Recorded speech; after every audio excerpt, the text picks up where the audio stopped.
Welcome to another edition of The Explainer. I am so pumped you're joining me today.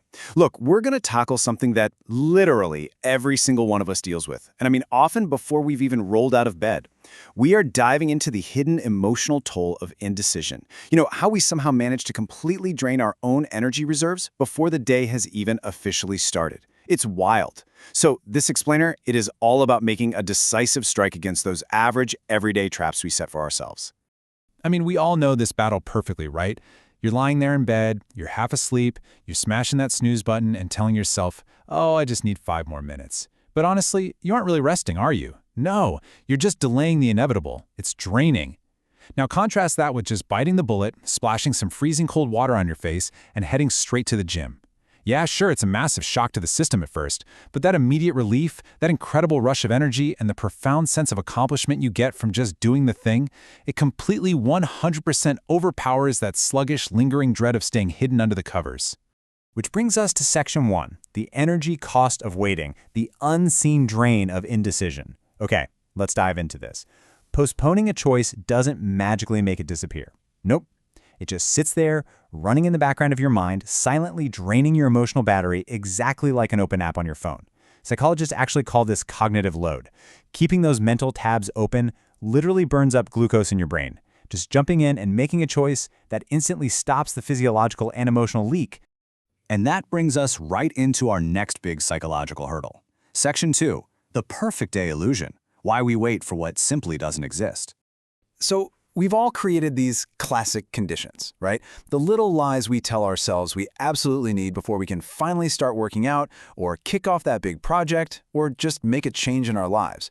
We tell ourselves we need the perfect weather, the ideal mood, flawless physical condition, zero job stress.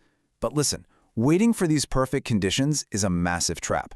Think about it. If you tell yourself you'll only exercise when your life is perfectly peaceful, you're going to end up focusing all your mental energy on just generating excuses. You build up this gigantic mountain of self-defeating reasons until, well, eventually you just throw your hands up and give up altogether. Because here is the hard, blunt truth. The perfect moment, it's purely your imagination. It literally does not exist. Every single day brings its own unique flavor of chaos.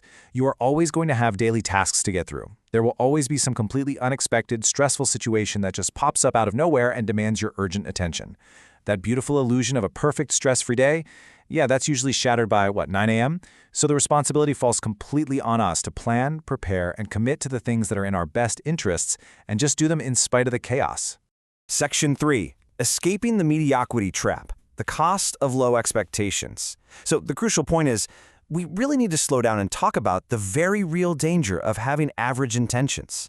Because if you expect very little of yourself, well, life is absolutely going to oblige you. It is a brutal, cascading effect. Let's walk through it. Step 1. When your expectations are low, you give lesser of yourself to the world, and in turn, you just get lesser back. Step 2. Because you're holding back, your impact on the people and the environment around you becomes lesser. Step 3. This leads directly to having less control over the trajectory of your own life, because now you're just letting random circumstances dictate your actions. And finally, Step 4. You end up experiencing less love and projecting less significance and value into your own life. And guys, this is exactly why this matters. Procrastination isn't just about putting off taking out the trash. It is literally the act of shrinking your own life's significance. Section 4, the catalyst for change. When do we actually finally act?